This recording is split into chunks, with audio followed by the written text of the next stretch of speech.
خوش اومدید به این ویدیو.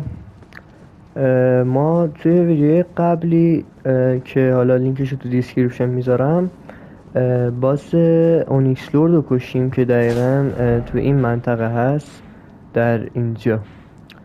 و وقتی که شما اینو بکشین اینجا این تلپورتره میاد که ببرتون اول غار، ولی شما اینو نزنید، شما اینو ادامه بدین میرسین به یه همچین فضایی که یه گریس اینجا داره. این گریس رو روشن میکنیم. حالا بذار این گریتون رو من بهتون نشون بدم. توی بخش گریتون اینجا اسم گریتون ریکاردز گریتون هستش که کاری که میکنه این که اگه شما با آرکرون که این آیتم هستش فعالش کنید میتونید هر اتکی که میدین و یعنی اگه دمیج بخورید جونتون کم شده باشه، اتکی که میدید فردو میکشید اون یه مقدار از اچ پیتون پر میشه و به نظر من خیلی تاثیر داره. و اگه شما پوشن نداشته باشین، پلاس نداشته باشین، خیلی میتونه بهتون کمک بکنه. حالا اینجا که میاد یه آسانسور هست که حالا بعد بریم روی این آسانسوره.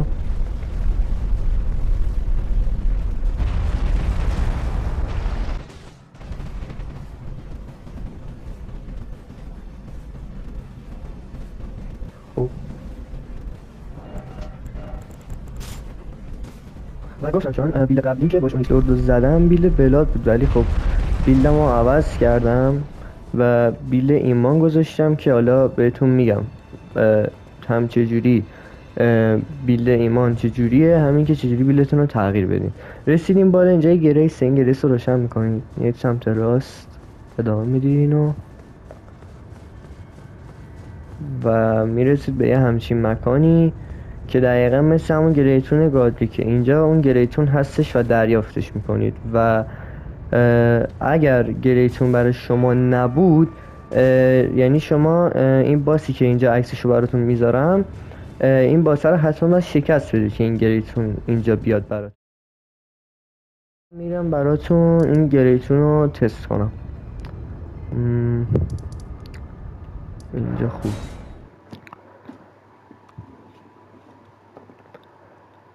کلا از این گریتون ها 7 تو بازی هست که راجع به 7 باس اصلی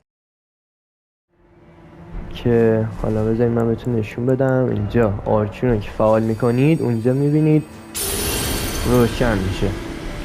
خب حالا وای میستیم اینا به ما دمیج بدن. وایسید من آیتم هم بذارم. اینا الان به ما دمیج میدن. خب حالا اگه ما بکشیمشون میبینید که جون اون پر شد. این قابلیت ریکارد گریتون هستش.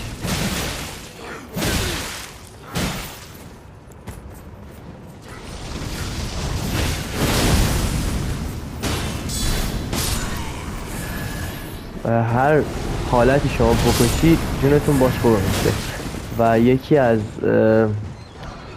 گریتونای خوب بازی هستش به نظر من. ای بابا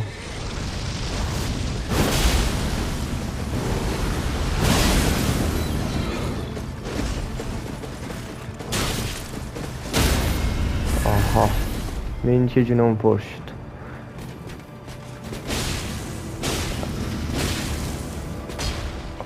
خب بایستی اینم بکشم که کامل پر شه.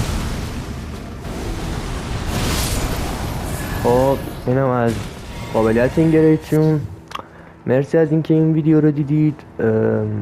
بازم نظراتتون رو کامنت کنید و سوالی دارید ازم بپرسید و بگید که راجع به چه موضوعی ویدیو بذارم یا اینکه از چه بازی دیگه گیم پلی بذارم یا چیزای دیگه. با تشکر. پیس اوت.